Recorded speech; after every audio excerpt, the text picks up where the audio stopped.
Hello students, welcome to sign dear classes. मेरा नाम है राहुल सिंह और आज हम सेकेंड वीडियो रिकॉर्ड कर रहे हैं of chapter 14 factorization of class 8। First video में मैंने बहुत सारे आपको क्वेश्चंस दिए थे और आपने किया भी है, ठीक है, और सही है, ठीक है। आइए अब दूसरे टाइप का फैक्टराइजेशन हम देखने वाले हैं। लेकिन कल के फैक्टराइजेशन में इसके प्रीवियस वाला जो फर्स्ट वीडियो है उसमें जो फैक्टराइजेशन दिया था उसमें एक टाइप का छूट गया था छोटा सा, वो पहले अपन समझ लेते हैं। जैसे एक क्वेश्चन देखते हैं, ये वाला फोर्थ वाला, फर्स्ट का फोर, 2x है, मतलब ये हो जाएगा 2 × x। फिर 3x² है, मतलब ये हो जाएगा 3 × x, ठीक है। और फिर है ये 4, 4 क्या हो जाएगा 2 × 2। अब इसका HCF क्या होगा भाई? तो इसका HCF क्या होगा? 2 है, इसमें भी 2 है लेकिन इसमें 2 नहीं है तो 2 भी नहीं आएगा। इसमें x है, इसमें x है लेकिन इसमें भी x नहीं है। इसमें कोई भी ऐसा चीज़ नहीं है जो कॉमन आ रहा है। तो ऐसा ऐसा कभी कंडीशन आए तो उसका HCF 1 होता है। क्यों? क्योंकि मल्टीप्लाइड बाई 1 तो सभी में है। 1 1 1 1 तो सभी में रहता है। तो अगर कुछ भी कॉमन फैक्टर नहीं आ रहा है तो HCF विल बी 1।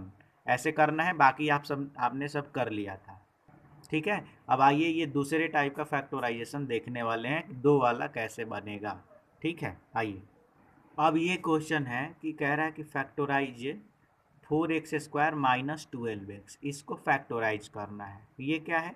ये बाइनोमियल है, क्योंकि एक यहाँ टर्म है एक यहाँ टर्म है, इसमें दो टर्म्स है, मतलब ये बाइनोमियल है, ठीक है। कुछ कोई प्रॉब्लम नहीं। देखिए यहाँ पे क्या है, 4 है और इसमें क्या है 12। तो यहाँ पे ये है एक्चुअली 2 × 2 x², और इसमें है 2 × 2 × 3x, यही है ना। अब देखिए इसमें भी 2 है, इसमें भी 2 है, तो 2 निकाल लीजिए। इसमें भी 2 है, इसमें भी 2 है, तो 2 निकाल लीजिए। इसमें x 2 बार है और इसमें x 1 बार है, तो हम 1 बार x निकाल लेंगे, ब्रैकेट ले लेंगे, ठीक है। पहले इसको फैक्टराइज ऐसे करना है और इसमें से निकालेंगे। इसमें 2 × 2 निकल जाएगा, क्योंकि 2 2 दो दो दो ठो दो दोनों में है, ठीक है। और इसमें x 2 ठो है और इसमें x 1 ही है, तो हम 1 ही निकालेंगे, ठीक है। अब इसमें क्या बचेगा, 2 ठो 2 था चला गया, x 2 बार था 1 बार निकला है, मतलब 1 x बचेगा। यहाँ माइनस है तो यहाँ भी माइनस होगा। ये तो 2 तो चले गया ही और x भी चला गया है, 2 ठो 2 और 1 x चला गया है, मतलब इसमें क्या बचा 3। अगर हम करेंगे तो 2 2 जा 4x और ये हो जाएगा x - 3, ठीक है। ऐसे करना है, लेकिन इतना डिटेल में भी नहीं करेंगे। देखो इतना आपको मालूम होना चाहिए क्योंकि 8 क्लास में चले हुए। 4 और 12 में से क्या निकाल सकते हैं कॉमन? तो डायरेक्ट 4 और 12 में से 4 निकाल सकते हैं, ठीक है। ये रफ में कर लीजिएगा ये, ठीक है, कि 4 और 12 का HCF क्या होगा, तो 4 होगा। इसमें x कितनी बार है, 2 बार, और इसमें x कितनी बार है, 1 बार। तो हम मिनिमम बार निकालते हैं, मतलब कि इसमें 2 और इसमें 1, तो मतलब 1 बार ही निकलेगा। तो इसमें 4 निकल ही गया, x 2 था 1 निकल गया, तो 1 x बचेगा।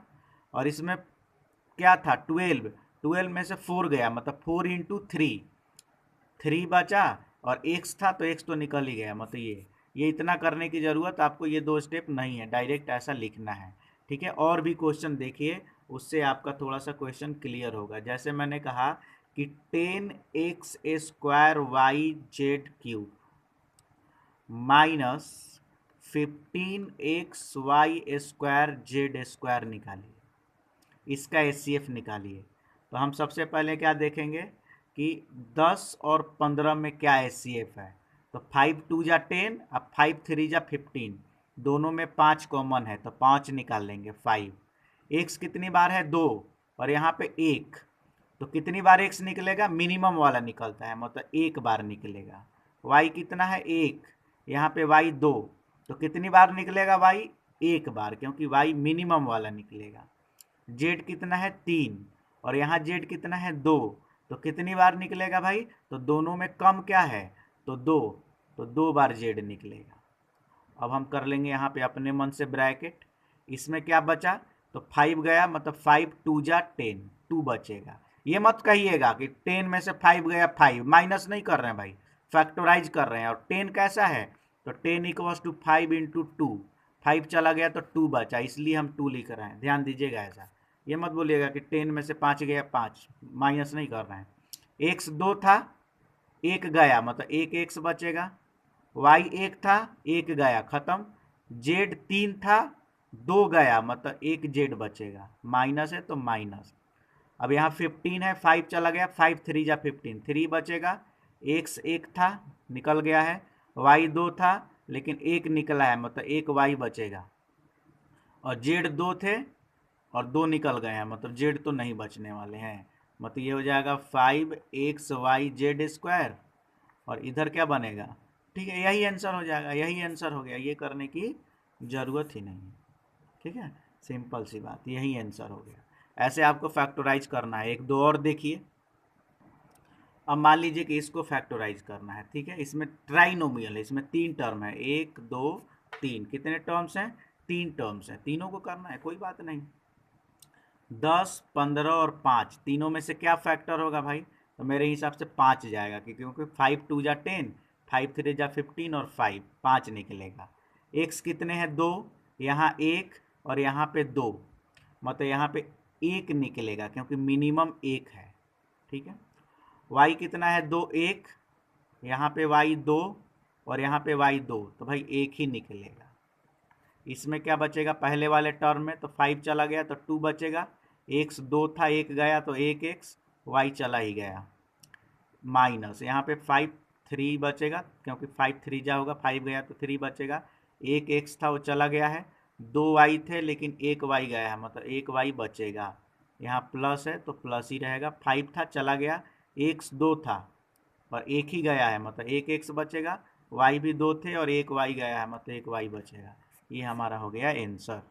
तो ऐसे आपको निकालना है।